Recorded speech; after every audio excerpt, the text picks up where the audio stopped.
It is my pleasure to introduce Giada Pistilli. Giada is a PhD student at Sorbonne University in Paris and principal ethicist at Hugging Face, which is one of the main actors in the natural language processing space. Giada is a philosopher with a background in political science and who has work experience both across the public and the private sector. So she comes with a very interesting and I would say very unique perspective to conceptual and practical issues related to ethics and artificial intelligence. So it is my pleasure to leave the floor to Giada. Thanks for joining us. Hi everyone, so nice to be here today. Thank you for the nice introduction. So we're going to talk about what's the role of ethics in interdisciplinary research in AI. And then we're specifically going to focus on one of my latest research that I presented at FACT. And you're gonna see what's that about, but it's really relevant for our topic. So really briefly, how can I? Okay. So really briefly, Roberta already nicely introduced myself. But I'm a PhD candidate in philosophy, so I'm affiliated to the Mixed Uni Laboratory Science Normes and Democracy. So it's basically like a bunch of people in a lab exploring moral philosophy, political philosophy, and also epistemology. And my thesis is about the ethical challenges of conversational AI, so it's between theory and applications. And I'm also working in industry.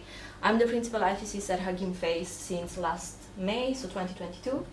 And just a few words about that. I'm a member of a team called Machine Learning and Society, where we do interdisciplinary research in AI ethics. So we focus on regulations, of course, AI ethics, internal and external policy, computer science, etc. And I'm also in charge of the platform content moderation and policy.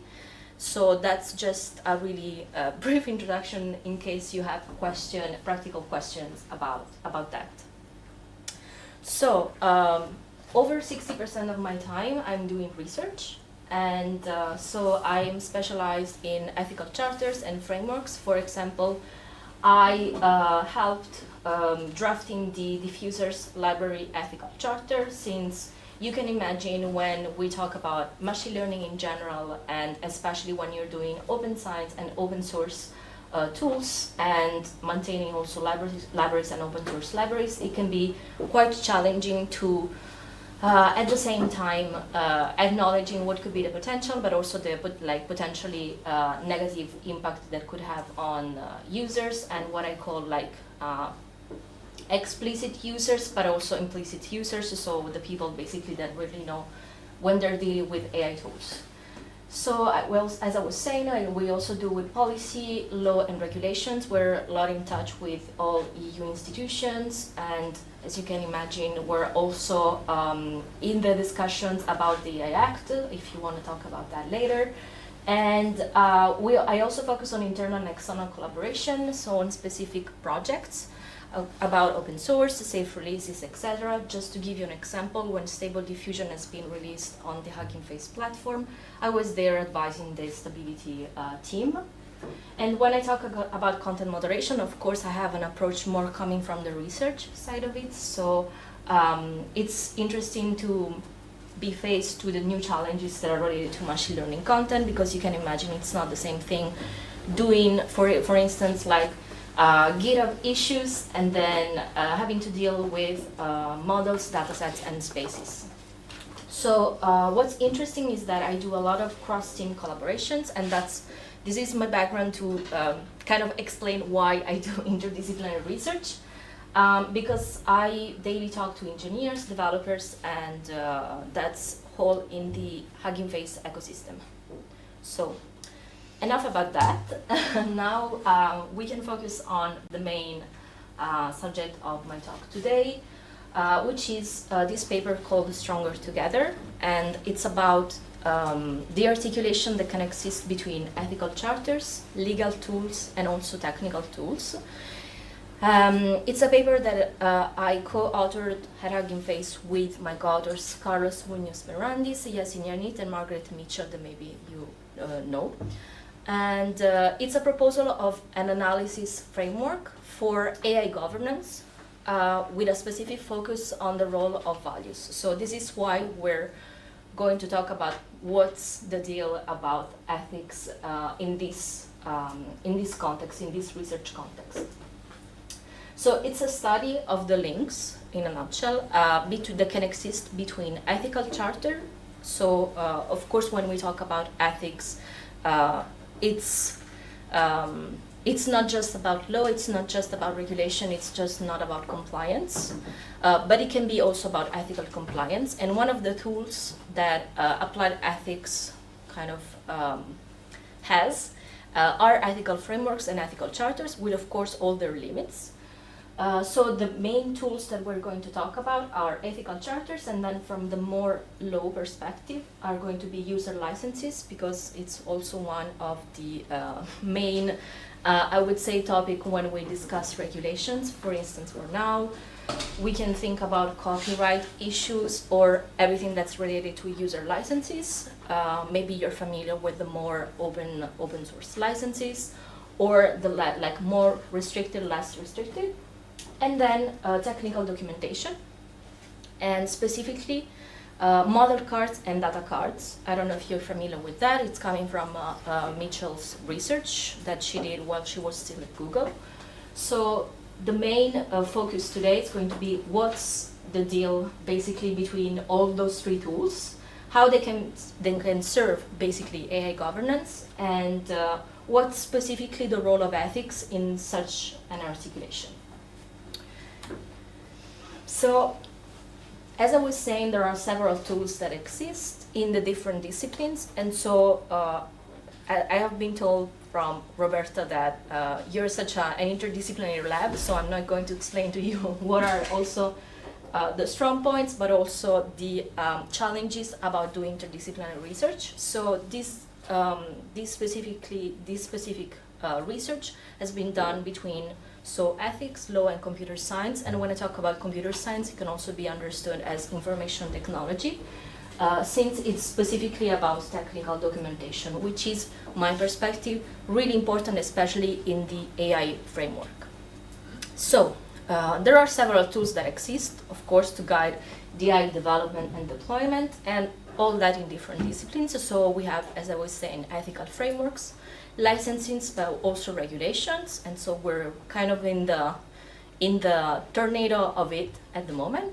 Technical documentation, such as model and data cards. And so the point that we try to make in our paper, is there are interesting interactions and interdependencies that exist between philosophy, and so mainly ethics, law, and computer science. So we were saying that it's not just about compliance, but this specific research really focuses around notions of compliance and what they can mean, and what are the relations that can exist between them. And I would say that one of the reasons, before I go into details, one of the reasons why I really wanted to focus on starting from what are the different notions of compliance and why, is because, just looking for my water, sorry. I don't know what's your experience. I'm really curious to know what your experience. But especially coming from philosophy, sometimes it's hard to make people understand that those notions can be complementary, but they're different. And it's important to keep them differently, because sometimes in practice, even in industry or also in research, I hear but my tool is GDPR compliant, so it's ethical. That's not about that, or the opposite. So when we talk about ethical compliance, it involves the detailed articulation of principles or values that are usually enshrined in ethical charter. Once again, that's just one perspective. That's not the whole ethical compliance, but usually it's about that. And this articulation catalyzes direct moral responsibility on the part, of course, of the charter signatories. So we're talking here about moral responsibility and not legal responsibility, and that's really an important distinction to make. And when we talk about legal compliance, it involves ensuring that AI systems comply with, of course, relevant laws and regulations.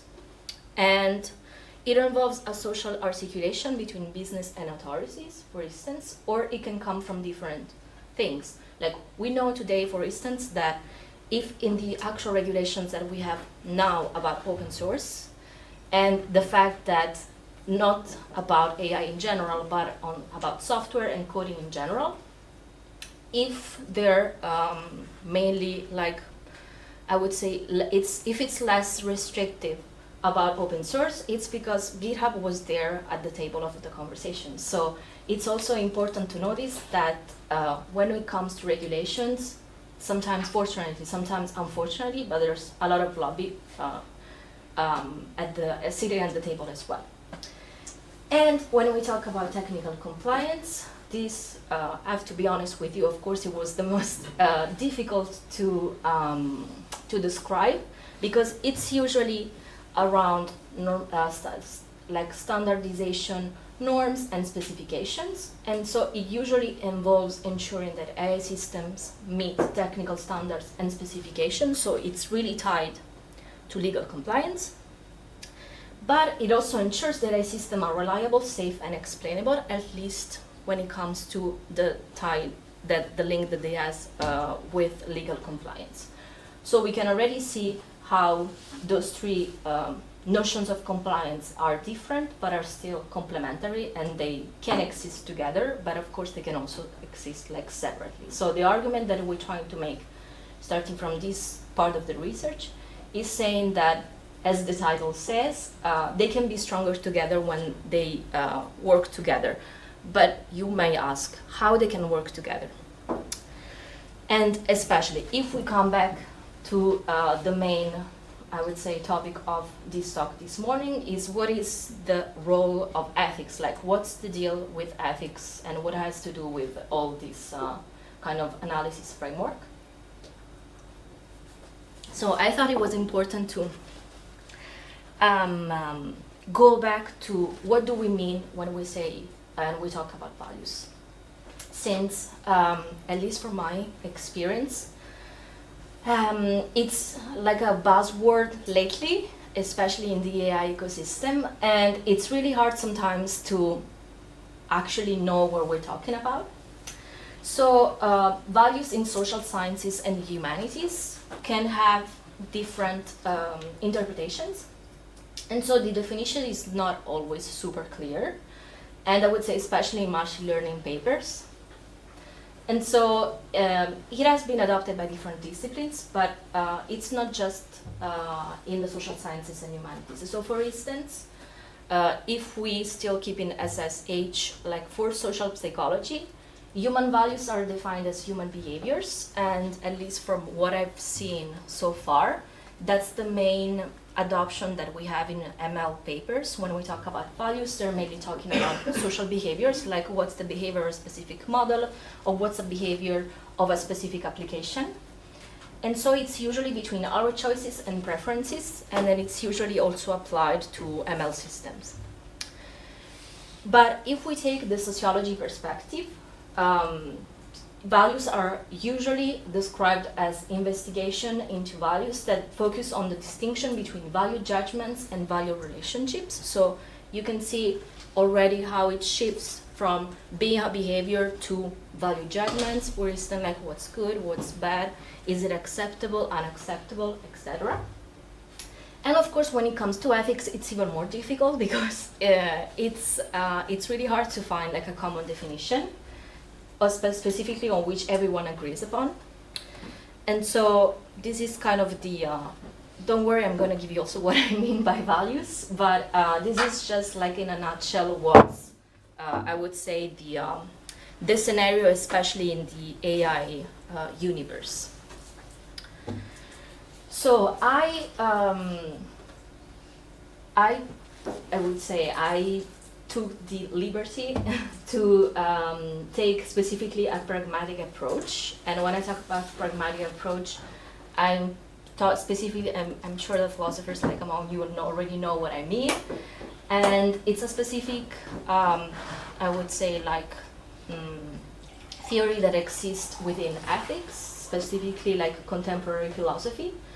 For instance, you have authors such as John Dewey, who wrote a really nice book called Valuation Theory in the late 30s.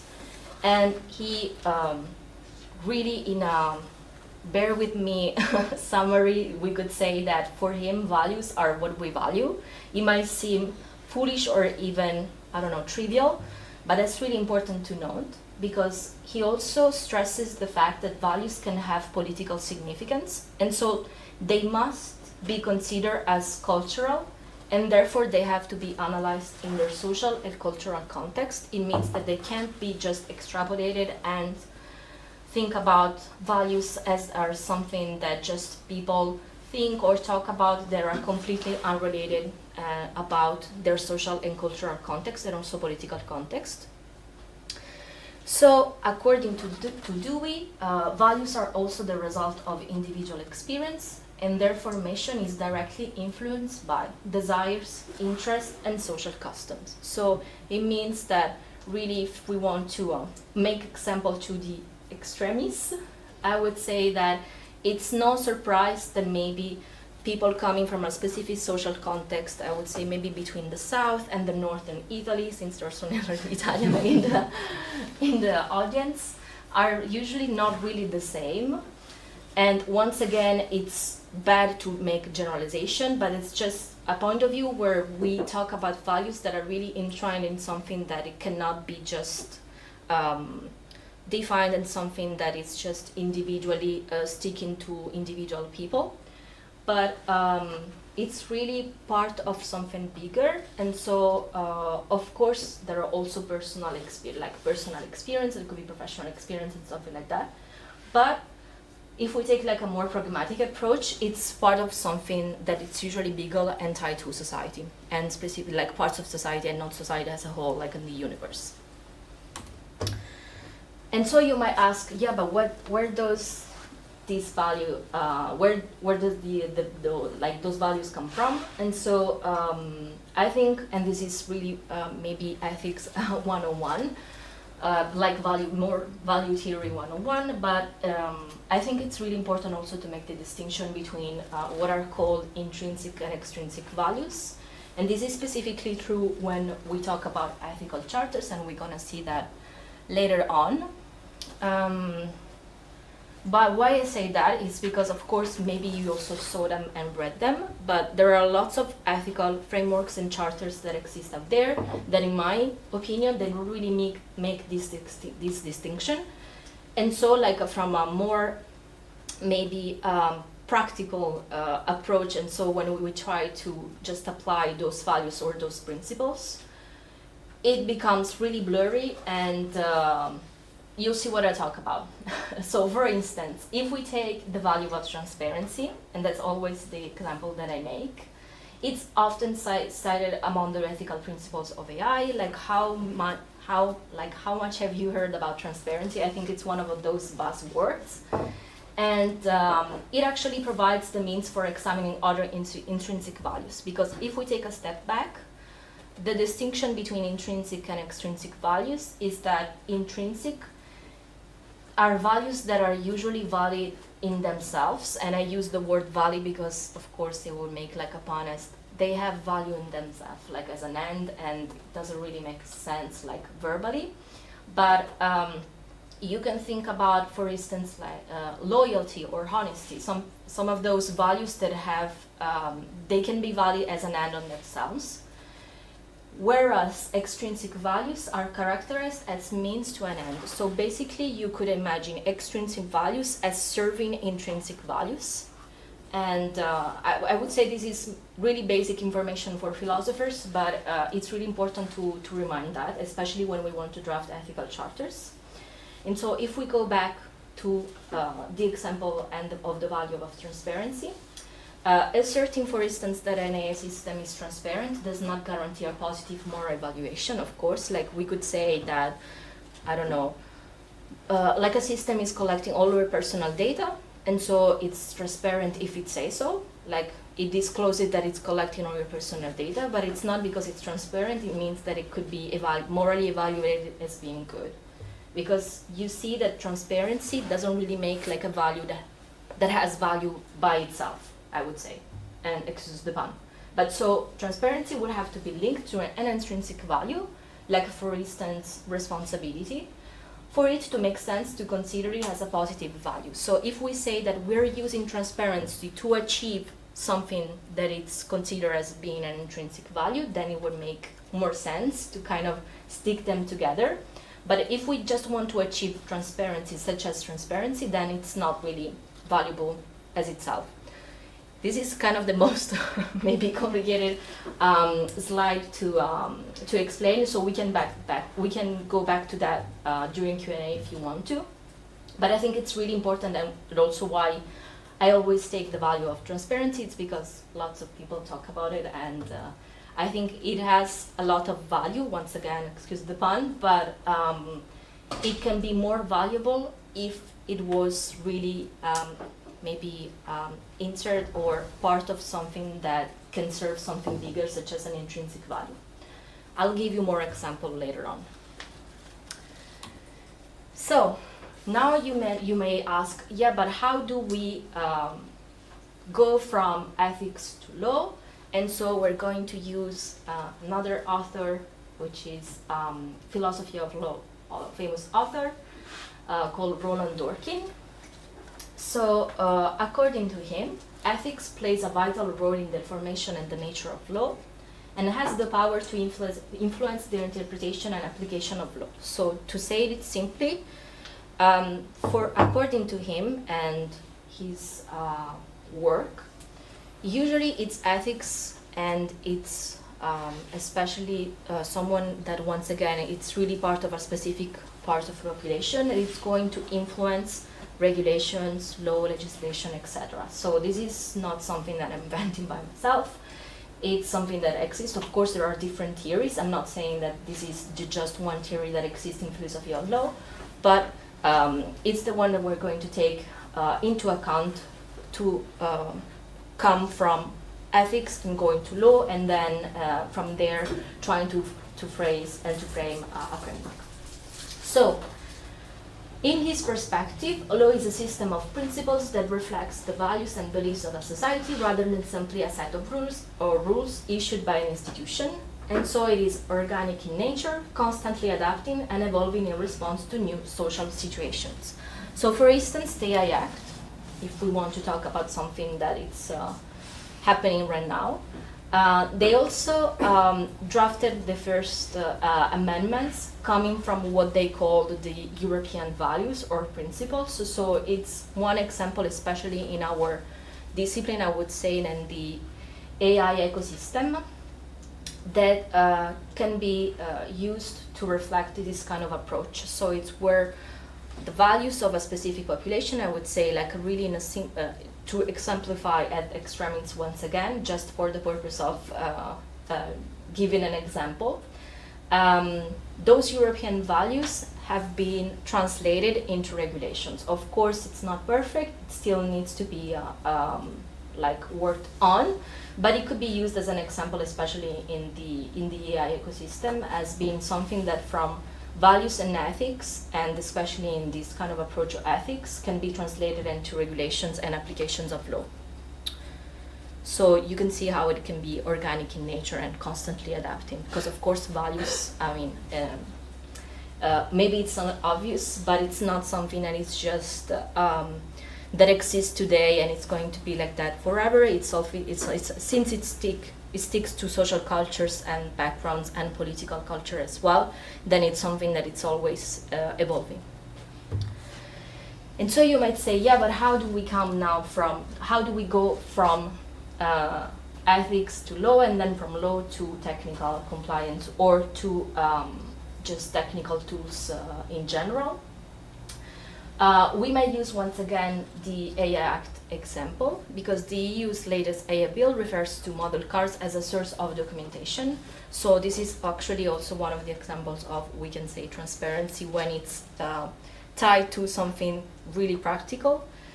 Since I don't remember the amendment, the specific article, but in the AI Act, they also talk about model cars as source of technical specifications.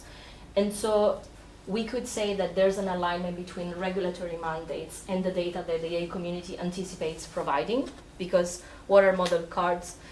It's basically a really throughout technical explication and specification of a specific model, and we make the distinction between model cards and data cards because, of course, as the word says it, model cards are about the model and data cards are about the data.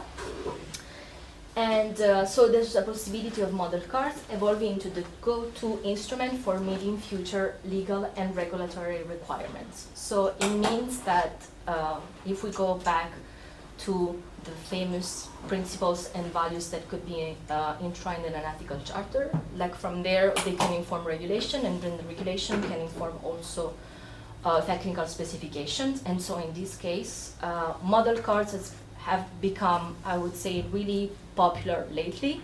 Fortunately, of course, not always with the best intentions, because the purpose of model cards is really to disclose as much as possible the details on how to use like a specific model, but also what are the limitations, where it's safe to use it, in which context, and by whom.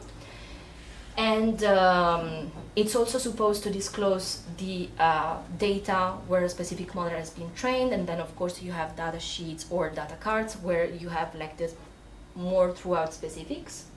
But I'm saying that it's been quite popular because they're not called every time model cards. I think OpenAI calls them system cards, but it's the same. It's the same thing. So, if we want to try to kind of summarize into questions what could be the role of ethics, law, and computer science in the AI governance framework, we could say that ethics and ethical compliance try to answer the question how all this technology can be used.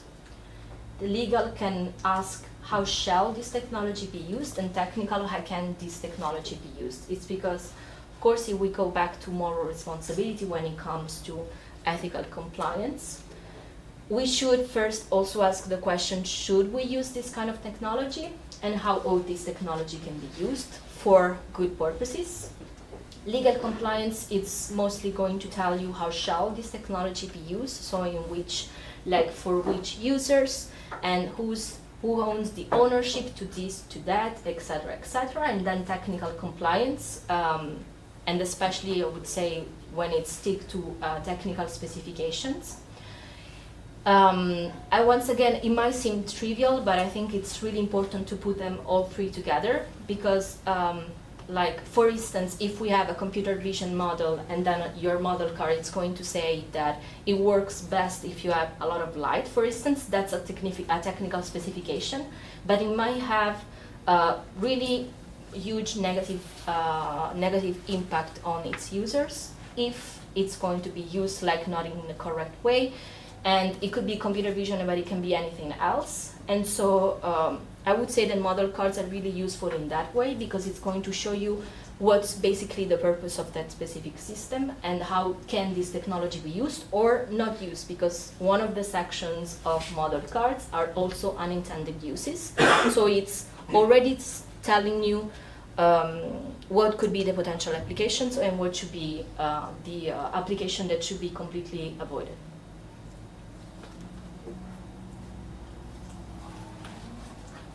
So, if we try to kind of take a step back, we can see that this kind of articulation can be also summarized in theory, and we might say that ethical charters have the more normative aspect of this kind of articulation.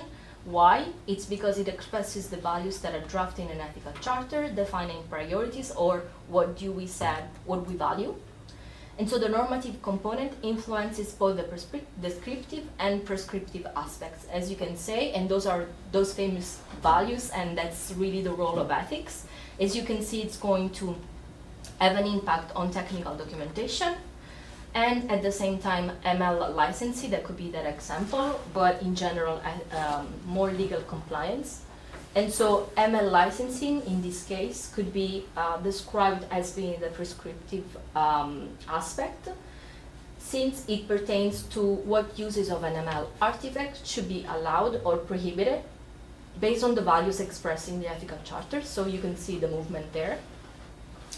And last but not least, the descriptive aspect. It relates to reporting the capabilities, as I was saying, and possible failures of an ML artifact. And so it includes extensive documentation, which informs what potential harms and rights violations need to be addressed in licenses and regulations. So in our like articulation in theory, we can also see that there are regulations there that of course are also part of legal compliance, but we put it like in a separate part of this kind of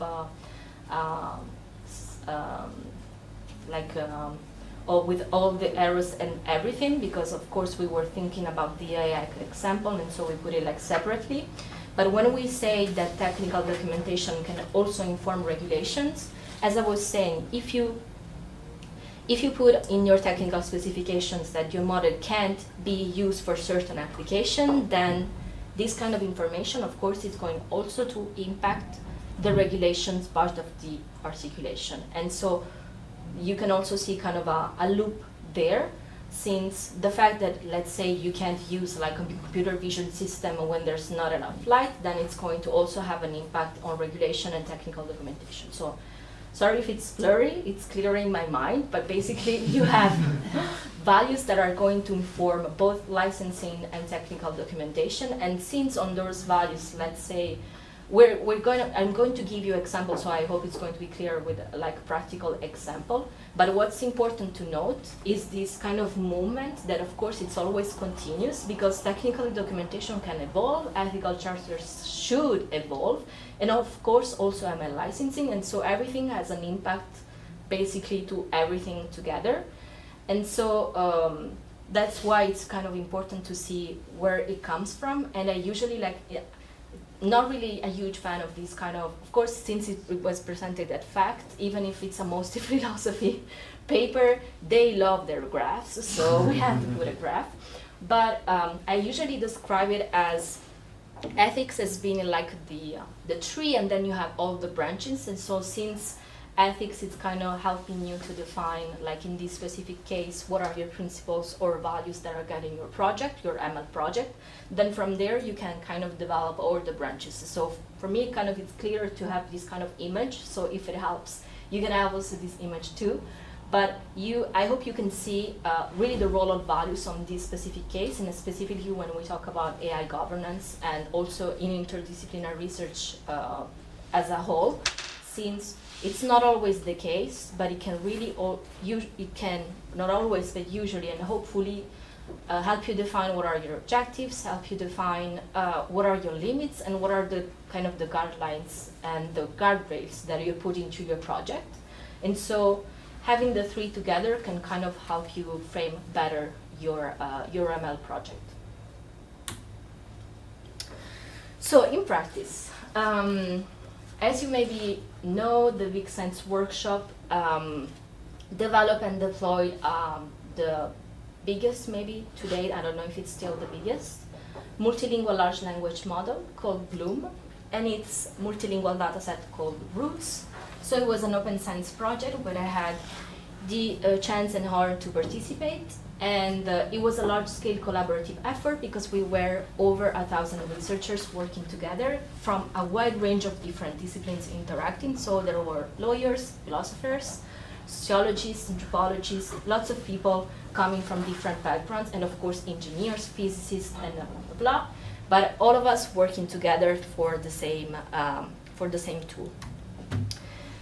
And so if we want to put like into practice what we did specifically, and if we try to take like this articulation that I showed you in theory, how it would work like in practice, how the three different notions of comply represented in my third slide, I guess, interacting in this specific case. So through a consensus-based process, the BigScience collaborators described and outlined the project's intrinsic values.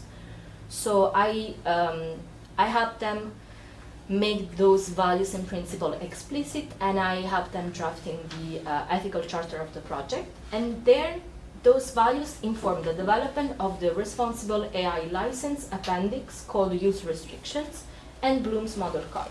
So a few minutes about especially the second point. I don't know if you are familiar with the responsible AI license, or, well, model cards, I maybe extensively talked about it.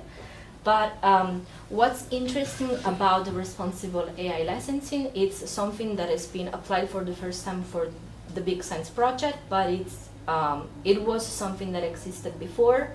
I know there's like a researcher coming from IBM that has been working on it, and there's a consortium about responsible AI licensing. So what's interesting about this kind of user licensing is that they're really permissive, but there's a specific appendix called use restrictions, where, as you can imagine from the name, are the restrictions that are tied to the uses that you can make with a specific model. So for instance, just to give you a concrete example, Bloom, so this specific multilingual large language model, can't be used to give medical information or like advice. And that's specifically written in the use restriction appendix of the right license, meaning that if you do, well, you're in violation of the legal compliance part of our articulation. And then Bloom's model card is highly and hugely informed by the values that we drafted in the ethical charter. I can show 3 of them if you want. They're not like extensively in the presentation, but everything is available on the internet. And so you might say, okay, but what could be some examples of values? And that's why I didn't want to kind of spoil them before. One of the values that we chose are reproducibility and multilingualism. And so to give you concrete examples, reproducibility, so also full disclosure, of course, a value can only exist if you can prove that it's a value. Otherwise, it's just blah, blah. So reproducibility, it's described in the ethical charter, and how it's expressed through an open license, since the responsible AI license is, in fact, an open license, and it has to be operationalized by the technical documentation. So, like, if I may say a few more words about that, when I say operationalized by the technical documentation, it means that if you want to reproduce the same experiments and trainings and everything that's more technical about Bloom, everything is written in the model card. So you can see how it has just been like coming from ethical charter, then open licensing, and then technical documentation. Or another example could be multilingualism. Then you might, if you follow the presentation, you might say, yeah, but that's not an intrinsic value, it's an extrinsic value. Yes, it's an extrinsic value, because it lays the foundation of the project. Like, we really wanted to make kind of a GPT-3 architecture, but we really wanted to be more multilingual. As you may know that GPT-3, I think over 93% of its data set is based on English. So it's a value to lay the foundation, also to make it more inclusive, more accessible to other populations. It's a technical feature because, of course, you need multilingual data sets to make a multilingual model, and that's kind of one of the 2 examples, but there are lots of other values that are inscribed in the ethical charter. So, kind of trying to wrap it up. I mean, I hope I showed you how AI in general, it's really and I mean, I don't have to say that to this lab specifically, but it's really an interdisciplinary field, and it has independent notions. But when it comes to specific ML artifacts or AI system development and deployment, we need broader collaboration and interdisciplinary initiatives. And so, but of course, everything comes with limitations, and I would say one of the biggest limitations of this specific analysis framework that I presented today to you is that it's really hard sometimes to be proactive instead of reactive, meaning that it's really hard to put like together a whole group that it's trying to develop and deploy like an ML model or an AI system, like a full AI system, and tell them, it would be nice to have an ethical framework, it would be nice to think ahead about the user licensing, how you're going to make it available, is it going to be just for research purposes, what are the implications, blah, blah, blah. And of course, and that would need like a whole presentation on its own. It's of course hard to balance competing values and priorities and what it's usually called like inconsistencies that could arise from competing values. And so, in conclusion, I would say that all interdisciplinary AI fields need to work jointly on developing practical tools and methods for integrating ethical, legal, and technical compliance into AI development processes. And my argument is to say that ethics and values, they both play a vital role when considering AI governance and more broadly interdisciplinary research. And as I was saying at the very beginning, ethical, legal, and technical compliance can, of course, be considered in isolation, but they are definitely stronger together. Thank you.